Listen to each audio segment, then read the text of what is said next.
இந்த 27 வருடங்களில் மாபெரும் மாற்றங்களை இந்த உலகத்தில் நான் பார்த்திருக்கின்றேன், இந்தியாவில் நான் பார்த்திருக்கின்றேன், தமிழகத்தில் நான் பார்த்திருக்கின்றேன். ஒரு விஷயத்தை நம்ம வாழ்க்கையில எது செஞ்சாலுமே அதுல ஒரு வெற்றின்றதும் ஒன்று இருக்கு, தோல்வின்றதும் ஒன்று இருக்கு இல்லைங்களா சார்? இதுல சிலர் அவன் வாழ்க்கையில எந்த நிலையில் இருந்தாலும் என்னவாக இருந்தாலும் அதில் உயர்ந்த மனிதராக இருக்கணும். நம்ம இன்ஜினியரா இருந்தா உலகத்திலே பெஸ்ட் இன்ஜினியரா இருக்கணும். நம்ம எதை நினைக்கிறோமோ, எந்த இலக்கை நினைக்கிறோமோ, எந்த கனவை பெறுவதற்காக முயற்சிக்கின்றோமோ அதை கண்டிப்பாக நம்மால் பெற முடியும். இந்த நாட்டுக்கு நல்லது செய்யணும், நாம நல்லா இருக்கணும், நமது குடும்பம் நல்லா இருக்கணும் அப்படின்னு நினைக்கக்கூடிய இளைஞர்கள். இப்போ ஒரு பிரைமரி ஸ்கூல் படிக்கிறதுக்கே ஒரு நல்ல கல்வியை பெறணும் அப்படின்னா ₹1,00,000 செலவு பண்ண வேண்டியிருக்கு. இப்போ சிபிஎஸ்சி இதெல்லாம் வந்ததுக்கு பிறகு ஐஏஎஸ் நான் ஆகணும் அப்படின்ற ஒரு கனவு, ஆசை, திறமை, தகுதி எல்லாமே எனக்கு இருக்கு. நல்லா படிக்கிற ஸ்டூடெண்ட்ஸ் கூட இந்த எக்ஸாம்ல ஃபெயில் ஆயிடுவாங்க. யார் படிப்பாங்கன்னா ஆவரேஜா இருக்கிற ஸ்டூடெண்ட்ஸ் தான் பாஸ் பண்ணுவாங்க.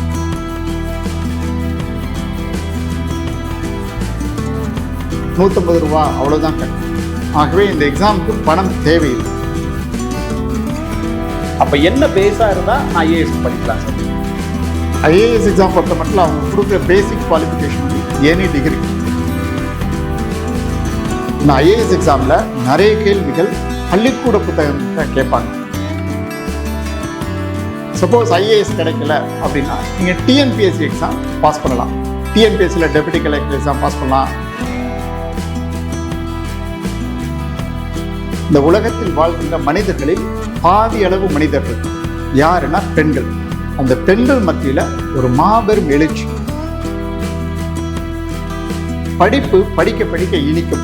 அதனால இது நிறைய படிக்கிறதுனால நம்ம கேரக்டர் மாறும், நம்மளோட எண்ணங்கள் மாறும், நம்மளோட கோல். அனைவருக்கும் வணக்கம். இன்னைக்கு நம்மளோட சிறப்பு விருந்தினரா மக்கள் கூட பேசுறதுக்காக யார் வந்திருக்காங்க அப்படின்னு கேட்டிங்கன்னா முனைவர் கனகராஜ் சார். இவங்க என்ன பண்ணியிருக்காங்க, இவங்க மூலயமா எவ்வளோ பேர் பயனடைஞ்சிருக்காங்க, இவங்க மூலயமா எவ்வளோ விஷயங்களை நம்ம தெரிஞ்சுக்க போகிறோம் அப்படின்றத ஷார்ட் அண்ட் ஸ்வீட்டாக சொல்லிடுறேன். இவங்க தமிழ்நாட்டில் கோயம்புத்தூரில் கனகராஜ் ஃப்ரீ ஐஏஎஸ் அகாடமி அப்படின்னு ஒன்று வச்சுருக்காங்க. இவங்க இதுவரைக்கும் 117 ஐஏஎஸ், ஐபிஎஸ், ஐஎஃப்எஸ் ஆஃபீஸர்ஸை கிரியேட் பண்ணியிருக்கீங்க. 3000க்கும் மேற்பட்ட அரசு அதிகாரிகளை உருவாக்கியிருக்காங்க. 3.25 லட்சம் ஃபாலோயர்ஸ் கேரியர் கைடன்ஸ்க்காகவும் இவங்களோட அட்வைசர்ஸ் கேட்கறதுக்காகவும் அடுத்த கட்டத்துக்கு 3,75,000 பேரை கொண்டு போயிட்டு இருக்காங்க. கிட்டத்தட்ட 17 ஆண்டுகள் அப்படின்றது பார்த்தீங்கன்னா இவங்க இந்த கேரியர்ல இதை பண்ணியிருக்காங்க. இவங்க கிட்ட இருந்து மிக முக்கியமான 3 விஷயங்கள் நம்ம புரிஞ்சுக்க போறோம். ஒன்று, ஐஏஎஸ் அதிகாரி ஆகிறதுக்கு என்ன பண்ணணும், இந்த முயற்சியில ஐஏஎஸ் அதிகாரி ஆகலைன்னா நம்ம என்ன மாதிரியான ஒரு பெரிய கோலை அச்சீவ் பண்ண முடியும். ரெண்டாவது, இங்க எல்லாருக்குமே ஒரு சக்சஸ், ஒரு ஃபெயிலியர் அப்படின்றது இருக்கும்.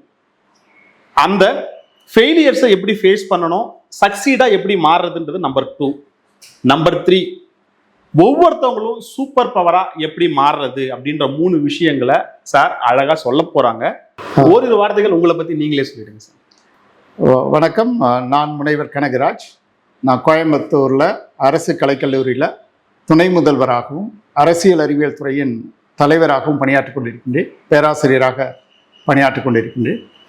இது மட்டும் இல்லாமல் கடந்த 17 வருடங்களாக ஒரு இலவச ஐஏஎஸ் பயிற்சி மையத்தை நடத்தி கொண்டிருக்கின்றேன். கனகராஜ் இலவச ஐஏஎஸ் பயிற்சி மையம். இந்த மையத்தில் படித்து நாடெங்கிலும் நிறைய 100க்கும் மேற்பட்ட மாணவர்கள் ஐஏஎஸ், ஐபிஎஸ் அதிகாரிகளாக தற்பொழுது பணியாற்றி கொண்டிருக்கின்றார்கள். கோயம்புத்தூர்ல இந்த இலவச ஐஏஎஸ் பயிற்சி வழங்கி கொண்டிருக்கின்றேன். சார், இந்த ஐஏஎஸ் அப்படின்றது பார்த்தீங்கன்னா ஒரு ஸ்டாண்டர்ட்ல இருக்கு அப்படின்னு ஒரு மாயை இருக்கு இல்லையா? எனக்கு தெரிஞ்ச வரைக்கும் நீங்க உருவாக்கின ஐஏஎஸ் ஆஃபீஸர்ஸ் எல்லாருமே கோடீஸ்வரர்களோ லட்சாதிபதிகளோ இல்லை. ஒரு சாமானியனா ஒரு வீட்டில இருந்து வந்து தன்னோட அறிவின் மூலமா மேம்படுத்திக்கிட்டு ஐஏஎஸ், ஐபிஎஸ் ஆஃபீஸரா மாறினவங்க தான். அப்ப ஐஏஎஸ்ன்றது ஒரு எளிமையானதா, ஒரு கடினமான பயணமா சார்? அதை எந்த பார்வையில பார்க்கணும் சார்? நான் இந்த துறையில கிட்டத்தட்ட 35 ஆண்டுகளாக இருக்கின்றேன். ஆரம்பத்தில் ஐஏஎஸ் மாணவனாக இருந்தேன். ஐஏஎஸ் ஆஸ்பிரண்டாக இருந்தேன். பிறகு வந்து ஐஏஎஸ் பயிற்சியாளராக இருக்கிறேன். என்னை பொறுத்த மட்டும் ஐஏஎஸ் எக்ஸாம் வந்து ஒரு கஷ்டமான எக்ஸாம் கிடையாது. ஏன்னா இந்த எக்ஸாம் வந்து பிரில்லியண்ட்டான ஸ்டூடெண்ட்ஸ் தான் பாஸ் பண்ண முடியும் அப்படின்னு கிடையாது. இந்த எக்ஸாமோட யுனிக்னஸ் என்னென்னா, இந்த எக்ஸாம் வந்து ஆவரேஜ் ஸ்டூடெண்ட்ஸ் தான் எல்லாரும் பாஸ் பண்ணுவாங்க. நல்லா படிக்கிற ஸ்டூடெண்ட்ஸ் கூட இந்த எக்ஸாமில் ஃபெயில் ஆகிடுவாங்க. யார் படிப்பாங்கன்னா ஆவரேஜாக இருக்கிற ஸ்டூடெண்ட்ஸ் தான் பாஸ் பண்ணுவாங்க. அதற்கு என்ன காரணம் என்ன, இந்த எக்ஸாம் வந்து நாலேஜ் மட்டும் சம்மந்தப்பட்ட எக்ஸாம் கிடையாது. ஒரு புத்தகத்தை படிக்கிறோம், நம்ம ஒரு 4-5 புத்தகத்தை படிக்கிறோம், ஒரு 10 புத்தகத்தை படிக்கிறோம், ஒரு தேர்வில் வெற்றி பெறுகிறோம், அது மாதிரி கிடையாது. இந்த எக்ஸாம் நாலேஜையும் டெஸ்ட் பண்ணுது, ஆட்டிடியூடையும் டெஸ்ட் பண்ணுது, ஸ்கில்ஸையும் டெஸ்ட் பண்ணுது, நம்மளோட கேரக்டரை இது டெஸ்ட் பண்ணுது. ஒரு ஐஏஎஸ் ஆஃபீஸர்னால் அவருக்கு நிறைய வேலைகள் இருக்குது. ஒரு கலெக்டர்னால் அவருக்கு ஏராளமான வேலைகள் இருக்கும். அவர் அந்த பணியில் இருக்கும்போது தினந்தோறும் ஒவ்வொரு நிமிடமும் நிறைய சேலஞ்சஸ் வரும். அந்த சேலஞ்சஸை ஃபேஸ் பண்ணுற விதம், அதை சமாளிக்கும் விதம், தீர்வுகளை காணும் விதம், இந்த மாதிரி ஆட்டிடியூடினல் கெப்பாசிட்டி எல்லாம் ரொம்ப ரொம்ப முக்கியம். ஆகவே இந்த எக்ஸாம் பார்த்திங்கன்னா பெரும்பாலும் பார்த்திங்கன்னா டெஸ்ட் ஆஃப் கேரக்டர், மாணவர்களோட கேரக்டரை டெஸ்ட் பண்ணுற எக்ஸாம். ஆகவே இந்த எக்ஸாம் பார்த்திங்கன்னா நிறைய பேர் சாமானியர்கள் தான் இந்த எக்ஸாம் எழுதி பாஸ் பண்ணுறாங்க. ஆனால் இந்தியாவை ஆளக்கூடியவர்கள், இந்தியாவின் எதிர்காலத்தை தீர்மானிப்பவர்கள் இந்த ஐஏஎஸ் அதிகாரிகளாக இருக்காங்க. ஆகவே துடிப்பான இளைஞர்கள் இந்த நாட்டுக்கு நல்லது செய்யணும், நாம நல்லா இருக்கணும், நமது குடும்பம் நல்லா இருக்கணும் அப்படின்னு நினைக்கக்கூடிய இளைஞர்கள் கண்டிப்பாக இந்த தேர்வை எழுதலாம். சார், எனக்கு ஒரு சின்ன டவுட்டு சார். இது சாமானியனா நான் கேட்குறேன்னு வச்சுக்கோங்களேன். இப்போ ஒரு பிரைமரி ஸ்கூல் படிக்கிறதுக்கே ஒரு நல்ல கல்வியை பெறணும் அப்படின்னா ₹1,00,000 செலவு பண்ண வேண்டியிருக்கு. இப்போ சிபிஎஸ்சி இதெல்லாம் வந்ததுக்கு பிறகு ஐஏஎஸ் நான் ஆகணும் அப்படின்ற ஒரு கனவு, ஆசை, திறமை, தகுதி எல்லாமே எனக்கு இருக்குது. இதுக்கு பணம் நிறைய செலவாகுமா சார்? இல்லை என்னென்ன மாதிரியான விஷயங்கள்லாம் நான் இதை கெயின் பண்ணிக்க முடியும் சார்? ஐஏஎஸ் எக்ஸாம் பொறுத்த மட்டும் பார்த்தீங்கன்னா பணம் அதிகம் தேவைப்படாது. இது பணம் தேவை வந்து 2 விதத்தில் பார்ப்பாங்க. ஒன்று ஐஏஎஸ் எக்ஸாம் எழுதுறதுக்கான பணம், இன்னொன்று கோச்சிங்க்கான பணம். இந்த ஐஏஎஸ் எக்ஸாம் எழுதுறதுக்கான பணத்தை பார்த்திங்கன்னா ரொம்ப கிடையாது. ஏன்னா கவர்மெண்ட் இந்த எக்ஸாம் வந்து 3 ஸ்டேஜில் நடக்குது. ப்ரிலிமினரி டெஸ்ட், மெயின் எக்ஸாம், இன்டர்வியூன்னு 3 ஸ்டேஜுக்கும் நாம் யூபிஎஸ்சிக்கு கட்டுற பணம் ரொம்ப ரொம்ப கம்மி, ₹150 அவ்வளோதான் கட்டுவோம். ஆகவே இந்த எக்ஸாமுக்கு பணம் தேவையில்லை. அதே டைமில் கோச்சிங் போகிறதுக்கு பணம் தேவைப்படும். ஆனால் கோச்சிங் போகாமல் நிறைய பேர் ஜெயிக்கிறாங்க. இந்த எக்ஸாம் வந்து எப்படி படிக்கணும்னு தெரிஞ்சுட்டா நாமளே படித்து இந்த எக்ஸாமை பாஸ் பண்ணிடலாம். கோச்சிங்லாம் தேவையில்லை, நாமளே படிச்சிடலாம். ஏன்னா இந்த எக்ஸாம் பொறுத்த மட்டும் பெரிய பெரிய விஷயங்கள்லாம் கேட்க மாட்டாங்க. ஒரு சாதாரண வாழ்க்கையில் நம்மை சுற்றி இருக்கக்கூடிய புவியியல் என்ன, நம்மை சுற்றி இருக்கக்கூடிய அரசியல் என்ன, நம்மை சுற்றி இருக்கக்கூடிய அறிவியல் என்ன, நமது வாழ்க்கையில் இருக்கக்கூடிய வரலாறு என்ன, நம்ம வாழ்க்கையில் இருக்கக்கூடிய புவியியல் என்ன, இது போன்ற ஆரம்ப விஷயங்களை தான் அவர்கள் கேட்பார்கள். ஆகவே இந்த எக்ஸாம் கோச்சிங் போக வேண்டிய கட்டாயம் இல்லை. அப்படி நீங்கள் கோச்சிங் போக வேண்டியிருந்ததுன்னா அரசாங்கமே இலவசமாக நிறைய பயிற்சி மையத்தை நடத்திட்டு இருக்கு. தமிழ்நாட்டில் ஒரு 40 வருடங்களாக நிறைய இந்த ஃப்ரீ கோச்சிங் சென்டர்ஸ் வந்து சென்னையில், கோயம்புத்தூரில், மதுரையில் நடத்திட்டு இருக்காங்க. அது மாதிரி தமிழ்நாட்டில் நிறைய இடத்துல இலவச ஐஏஎஸ் பயிற்சி மையங்கள் தனிநபர்கள் நடத்திட்டு இருக்க. இப்போ நான் கோயம்புத்தூரில் நடத்துகிற மாதிரி வேறு சில இடங்களே சில பேர் நடத்திட்டு இருக்காங்க. நம்ம கோச்சிங் போய் தான் இந்த எக்ஸாமை ஜெயிக்கணுன்ற அவசியம் கிடையாது. ஆனால் கோச்சிங் போனால் அவங்க ஒரு கோச்சிங் சென்டரில் பெரும்பாலும் ஒரு ₹2,00,000 அவ்வளோ வசூலிக்கிறாங்க. ஆனால் அவ்வளவு செலவு பண்ணி படிக்க வேண்டிய கட்டாயம் கிடையாது. இந்த எக்ஸாமை எப்படி படிக்கணும் அப்படின்னு தெரிஞ்சுக்கிட்டா நாமளே நம்ம வீட்டில் உட்காந்துட்டு இந்த எக்ஸாம் பாஸ் பண்ணிடலாம்.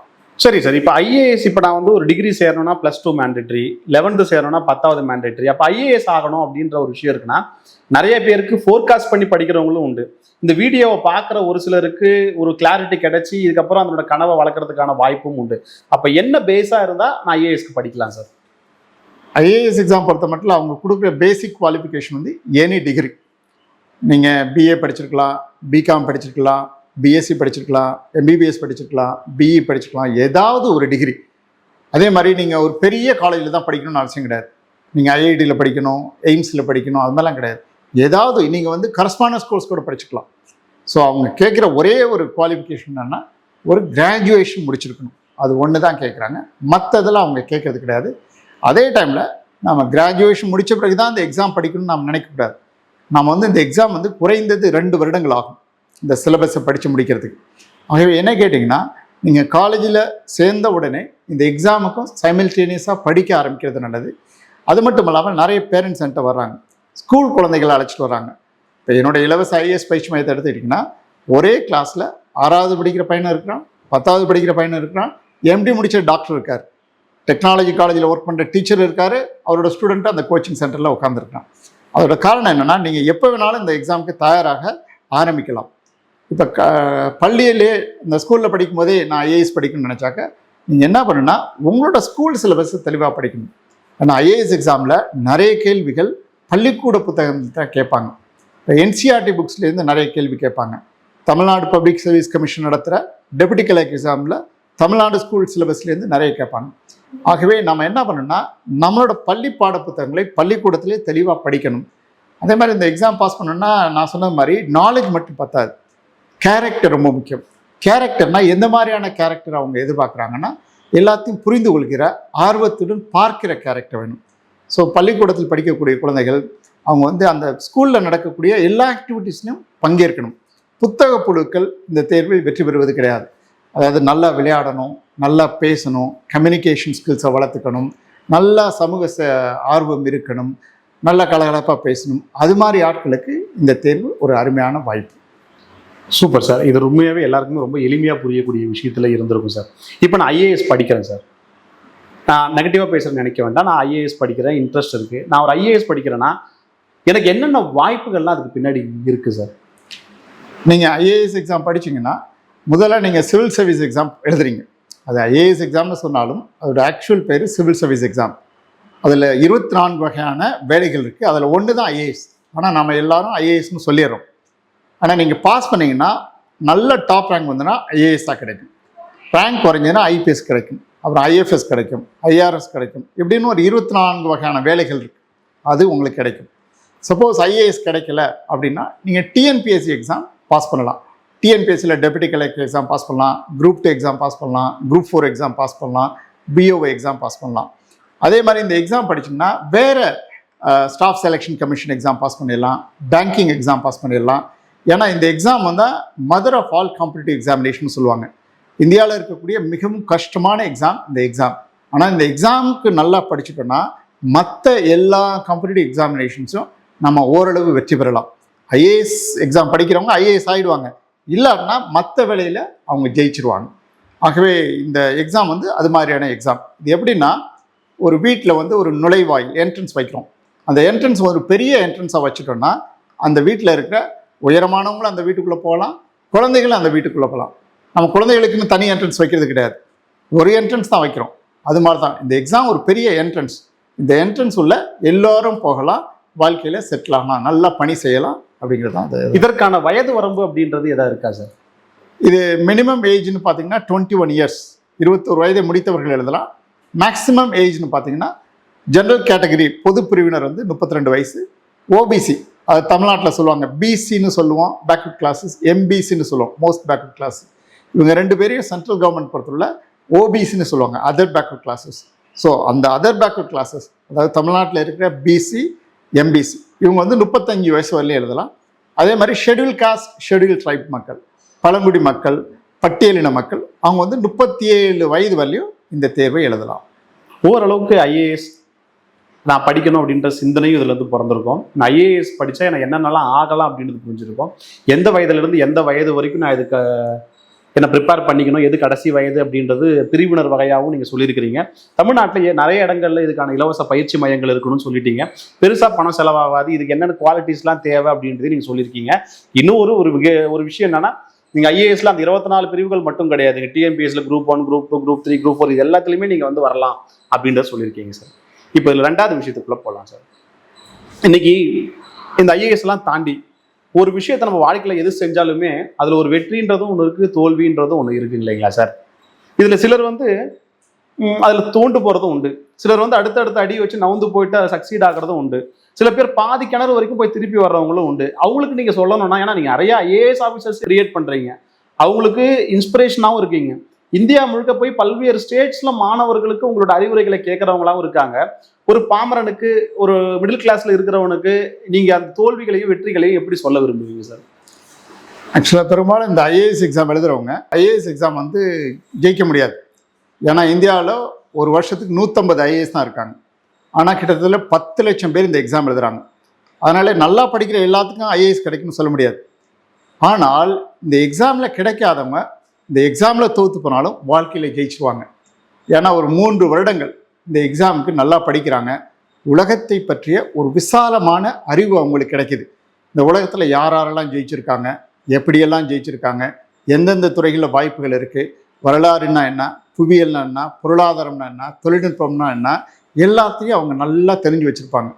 ஆகவே இந்த எக்ஸாம் கிடைக்காதவங்க இந்த எக்ஸாமுக்காக படித்த நாலேஜை வச்சுட்டு பிறகு அவங்க ஒரு பெரிய அரசியல் தலைவராக வரலாம், பிறகு ஒரு தொழில் முனைவோராக வரலாம், பிறகு ஒரு பெரிய அகடமிஷனாக வரலாம், பிறகு ஒரு பெரிய மீடியா ஆக்டிவிஸ்டாக மீடியா பர்சனலாக வரலாம், பிறகு ஒரு சோஷியல் ஆக்டிவிஸ்டாக வரலாம், ஒரு என்ஜிஓ ஸ்டார்ட் பண்ணலாம். இப்போ இந்தியாவை எடுத்துட்டிங்கன்னா எனக்கே நிறைய பேர் தெரியும்.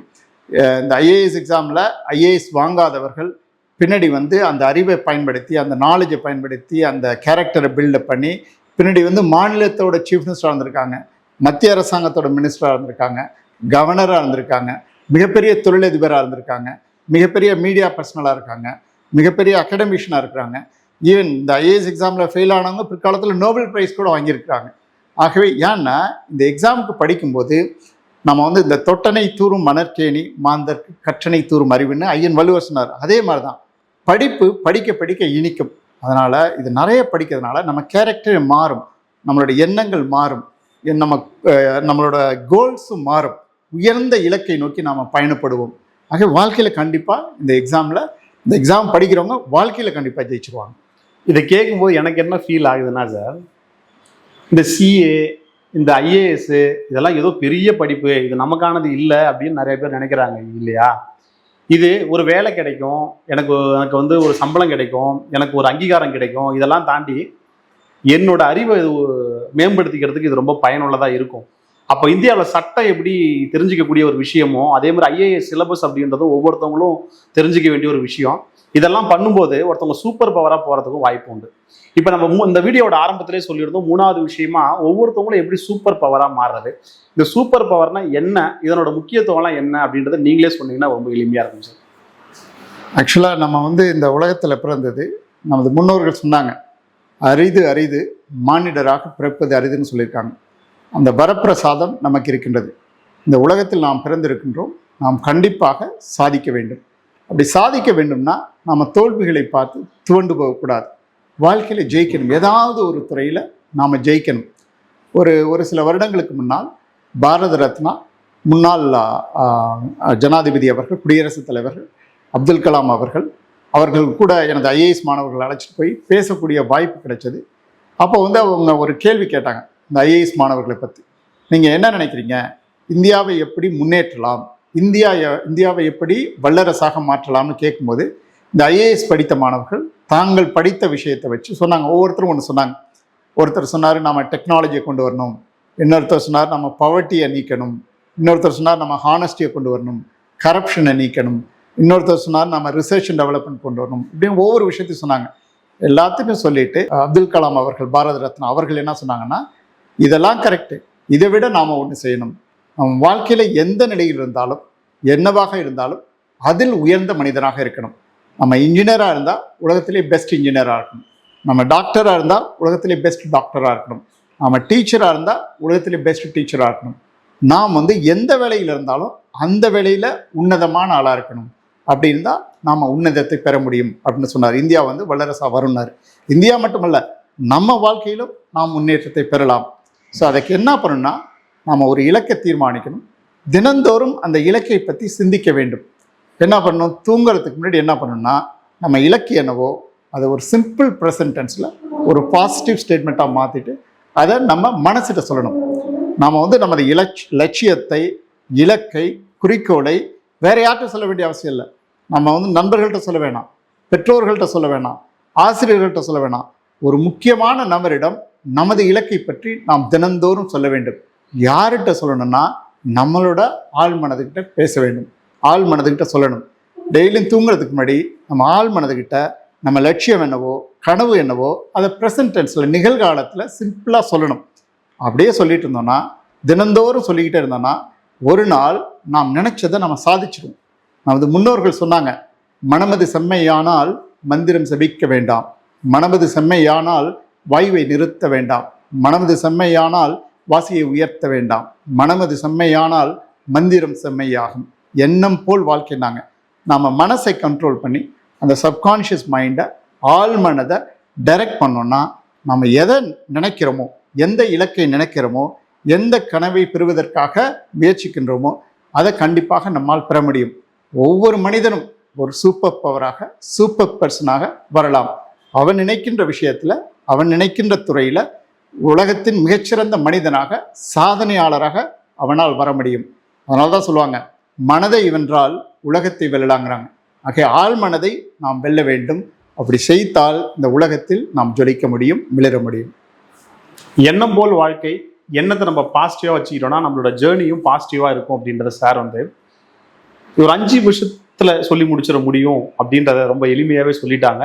எல்லாருக்கும் புரிஞ்சிருக்கும். இப்போ 3 விஷயம் பார்த்துருக்கோம். ஒன்று, ஐஏஎஸ் பற்றிய விஷயங்கள் பார்த்துருக்கோம். ஐஏஎஸில் எப்படியெல்லாம் நம்ம அவங்களுக்கு ப்ரிப்பேர் பண்ணணும், எப்படியெல்லாம் நம்ம அதுக்குள்ளே ட்ராவல் பண்ணணும், அதுக்கு என்னென்னலாம் ஃபீஸஸ் இருக்குது, என்னென்ன ஏஜ் லிமிட் இருக்குது, என்ன குவாலிஃபிகேஷன் இருக்குது, ஐஏஎஸ்குள்ளே எவ்வளோ டிஃப்ரென்ஸ் ஆஃப் போஸ்டிங் இருக்குது, அதுலேருந்து நம்ம எப்படி ஒரு ஃபெயிலியர் ஆனாலுமே கூட நம்ம ஒரு ஆண்டர்ப்ரனராகவோ, பொலிட்டீஷியனாகவோ, இல்லை வந்து இந்தியாவே ஆளக்கூடிய ஒரு இடத்துக்கோ போக முடியும், நம்மளோட ஸ்கில் செட்ஸ்லாம் வளர்த்துக்க முடியும், சிந்தனையை வளர்த்துக்க முடியும் அப்படின்னு பார்த்துருக்கோம். 2வது, நம்ம சந்திக்கக்கூடிய சில ஃபெயிலியர்ஸ்லேருந்து நம்ம பாசிட்டிவ்ஸாக எப்படி மாற்றிக்கிறது அப்படின்றத பார்த்துருக்கோம். 3வதா, நீங்கள் ஒவ்வொருத்தவங்களுமே சூப்பர் பவராக மாறுறதுக்கு என்னெல்லாம் முக்கியமான விஷயங்கள் அப்படின்றத சார் ஸ்டெப் பை ஸ்டெப்பாக சொல்லியிருக்காரு. சார், நம்மளோட டார்கெட்ஸ் எல்லாமே பார்த்தீங்கன்னா யங்ஸ்டர்ஸ் தான் சார். உங்களோட எக்ஸ்பீரியன்ஸில் ஒரு ஜேர்னி 25 வருஷத்துக்கு முன்னாடி ஒரு ஜேர்னி ஸ்டார்ட் பண்ணியிருப்பீங்க. நிறைய லட்சக்கணக்கான மாணவர்களை பார்த்துருப்பீங்க. இன்னைக்கு இருக்கக்கூடிய மாணவர்களோட மைண்ட் செட், மென்டாலிட்டி அப்படின்றது டோட்டலாக டிஃப்ரெண்ட்டாக தான் இருக்குன்னு நான் ஃபீல் பண்ணுறேன். ஏன்னா பார்க்குறவங்களாம் அப்படி தானே பேசிக்கிறாங்க. அப்போ பார்க்குறவங்களாம் நானும் ஒருத்தவங்க தான். அப்போ வந்து அவங்கக்கிட்ட நீங்கள் எதாவது சொல்லணும்னு நினைக்கிறீங்கன்னா நீங்கள் என்ன சொல்லுவீங்க சார்? அது பெற்றவர்களாக இருக்கலாம், குழந்தைங்களா இருக்கலாம், மாணவர்களாக இருக்கலாம். அவங்ககிட்ட நீங்கள் சொல்லணும்னு நீங்கள் என்ன சொல்லுவீங்க சார்? நான் 27 வருடங்களாக கோயம்புத்தூர் அரசு கலைக்கல்லூரியில் பேராசிரியராக பணியாற்றி கொண்டிருக்கின்றேன். இந்த 27 வருடங்களில் மாபெரும் மாற்றங்களை இந்த உலகத்தில் நான் பார்த்திருக்கின்றேன். இந்தியாவில் நான் பார்த்திருக்கின்றேன், தமிழகத்தில் நான் பார்த்திருக்கின்றேன், கோயம்புத்தூர்லையும் பார்த்திருக்கின்றேன். இந்த மாபெரும் மாற்றங்களில் ஒரு விஷயம், முக்கியமான விஷயம் என்னென்னா, நம்மளோட எண்ணங்கள், நம்மளோட குறிக்கோள்கள், நம்மளோட ஆசைகள், நமது கனவுகள், இது எல்லாமே மாறிடுச்சு. ஒரு 30 வருடத்துக்கு முன்னாடி ஒரு சராசரி மனிதனுக்கு வாழ்க்கையில் என்ன தேவைன்னு நினைச்சானோ அதை விட பல மடங்கு இப்போ மனிதர்களுக்கு இலக்குகள் இருக்கின்றன. நான் மாணவர்களை சந்தித்து கொண்டே இருக்கின்றேன். எல்லாத்துக்கும் ஒரு இலக்கு இருக்கு. பெரும்பாலும் மனிதர்கள் எல்லாமே சாதனை செய்யணும் ஒரு துடிப்போடு செயல்படுறாங்க. இது ஒரு மாபெரும் மாற்றம். 2வது மிகப்பெரிய மாற்றம், உலகம் முழுவதும் பாராட்டக்கூடிய ஒரு விஷயம் என்னன்னா, இந்த உலகத்தில் வாழ்கின்ற மனிதர்களில் பாதி அளவு மனிதர்கள் யாருன்னா பெண்கள். அந்த பெண்கள் மத்தியில் ஒரு மாபெரும் எழுச்சி, வரலாற்றில் இதுவரை நிகழாத எழுச்சி தற்பொழுது காணப்படுகின்றது. இந்த உலகத்தில் 400 கோடி பெண்கள் தற்சமயத்தில் வாழ்ந்து கொண்டிருக்கிறார்கள். இந்த 400 கோடி பெண்களும் உண்மையிலேயே அதிர்ஷ்டசாலிகள். வரலாற்றில் இதுவரை கிடைக்கக்கூடியாத வாய்ப்புகள் இவர்களுக்கு கிடைக்குது. ஆகவே நான் பார்க்குற இந்த ஸ்டூடெண்ட்ஸ் எல்லாம், கேர்ள் ஸ்டூடெண்ட்ஸ்லாம் பார்த்தீங்கன்னா, ஒவ்வொரு ஸ்டூடெண்ட்டும் நான் டாக்டர் ஆகணும், நான் இன்ஜினியர் ஆகணும், நான் கலெக்டர் ஆகணும், நான் ஆண்டர்ப்ரனர் ஆகணும், நான் பொலிட்டிக்கல் லீடர் ஆகணும், நான் மீடியா பர்சனல் ஆகணும் அப்படின்னு ஒரு உயர்ந்த லட்சியத்தை வைத்து அவங்க எல்லாம் ஒர்க் பண்ணிட்டு இருக்காங்க. இந்த அற்புதமான மாற்றத்தை நான் கடந்த ஒரு 27 ஆண்டுகளாக மாணவ மாணவிகள் மத்தியில் பழகும்போது இந்த மாற்றத்தை நான் உணர்ந்திருக்கின்றேன், நேரடியாக பார்த்திருக்கின்றேன். அது உண்மையிலேயே ஒரு மகிழ்ச்சிகரமான சம்பவமாகும். ரொம்ப நன்றி சார். உங்களோட கல்லூரியில் உங்களோட நேரத்தை கொடுத்து, இங்கே இருக்கிறவங்க மட்டும் உங்களோட மாணவர்கள் இல்லை, இதை பார்த்துட்டு இருக்கிற அவங்களும் உங்களோட மாணவர்கள் தான். அவங்க அத்தனை பேரோட கண்களையும் திறந்திருந்தாலும் இன்னும் கொஞ்சம் பெருசாக திறந்து அவங்களோட பார்வையும் சரி, அவங்களோட சிந்தனையும் சரி, அடுத்த லெவலுக்கு கொண்டு போகிறதுக்கு உதவியாக இருந்த உங்களுக்கு ரொம்ப நன்றி அப்படின்னு மட்டும் சொல்ல முடியாது, என்றென்றும் நன்றி அப்படின்னு சொல்லி நான் வீடியோ முடிக்கிறேன் சார். நன்றி. இந்த பொன்னான வாய்ப்பை எனக்கு வழங்கிய வள்ளலார் வேலைவாய்ப்பு மையத்திற்கும் அதனுடைய நிர்வாகியான வீரராகவன் சார் அவர்களுக்கும் எனது மனமார்ந்த நன்றியினை தெரிவித்துக் கொள்கிறேன். வணக்கம்.